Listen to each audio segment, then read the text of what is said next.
DarkHero, and this story is called Clubhouse of Horror.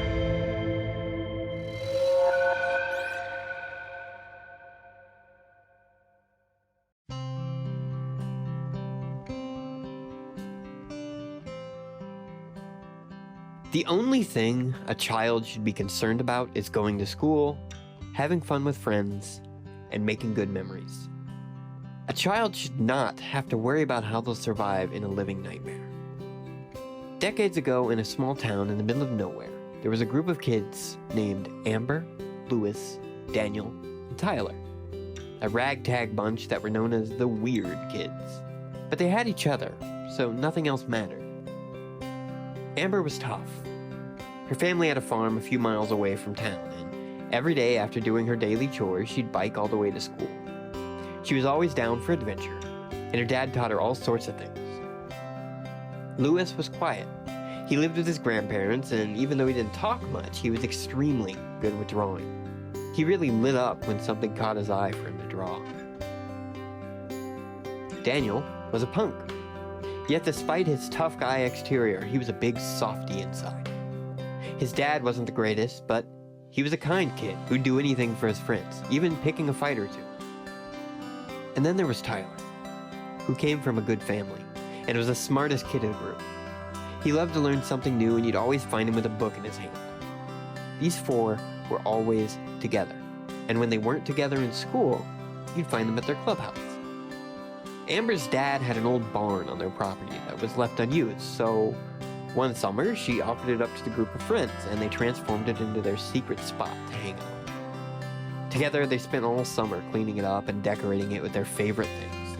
Amber patched up the holes in the wall. Tyler brought books and comics for everyone. Lewis decorated the place with colorful pictures, while Daniel brought snacks he'd stolen from the market. One day, after school, Daniel suggested that they meet up at the clubhouse. Daniel's dad was going through a tough breakup after being laid off work, and being at home was hard on him. The other three had things to do, but suggested he lay low there for a while and see him tomorrow. The next day came, and the three had noticed that Daniel had not shown up for class. They rushed towards Daniel's home, and his dad answered the door, then proceeded to tell the kids that he never came home that night. The three friends were concerned and headed towards the barn. When they arrived at the clubhouse, they opened the doors to find the drawings ripped from the walls, books were flung everywhere, and food wrappers strewn across the floor. Amber screamed and pointed to a splatter of blood in the corner. The kids assumed the worst, that Daniel had been hurt or that his father had found him, but where had he gone?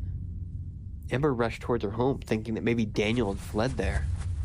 Tyler and Lewis decided to stay at the clubhouse just in case he returned. The boys felt afraid, and then a wave of guilt hit them. Daniel was in trouble, yet they had abandoned him. Lewis started to pick up scraps of paper that were once his drawings while Tyler cleaned up the trash and books. Tyler? Lewis said in a shaky voice.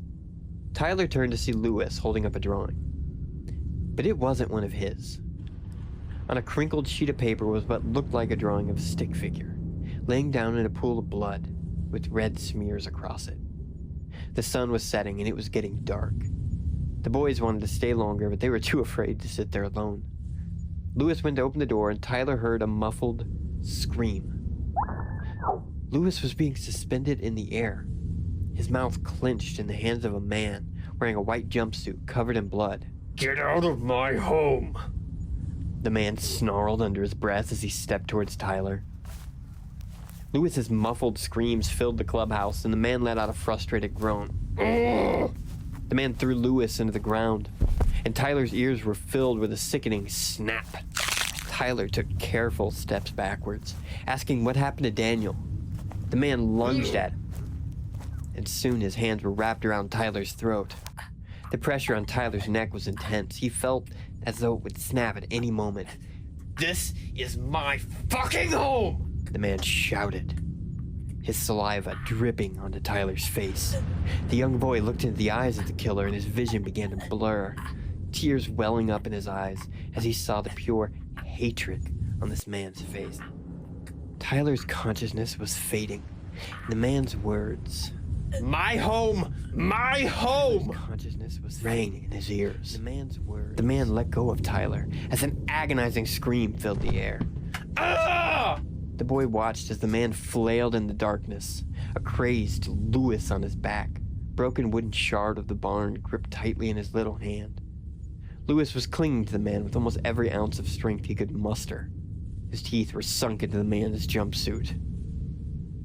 Lewis stabbed the man over and over with a shard of wood. Tyler felt a warm mist of blood hit his face, and his friend defended them. Stop! Stop! A familiar gruff voice caught through the chaos, and a beam of light hit the three of us. It was Amber's dad with a flashlight and a gun in his hand. Lewis dropped onto the floor, and the man raced towards Amber's dad. Then, a gunshot. After a while, the authorities arrived, and the boys told them everything that had happened.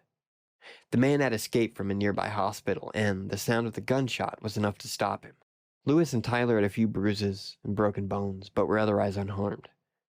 Amber clutched her friend's hands tightly that night. A few days later, Amber's dad gave the children an earful and told them to never go play there again. The man was incoherent and wasn't able to tell the police anything. Daniel remained missing. But a week later, Daniel's dad moved away. They all thought that he couldn't bear the loss of his son, but Amber's dad assured the children that the night before the incident, Daniel's dad came to pick him up.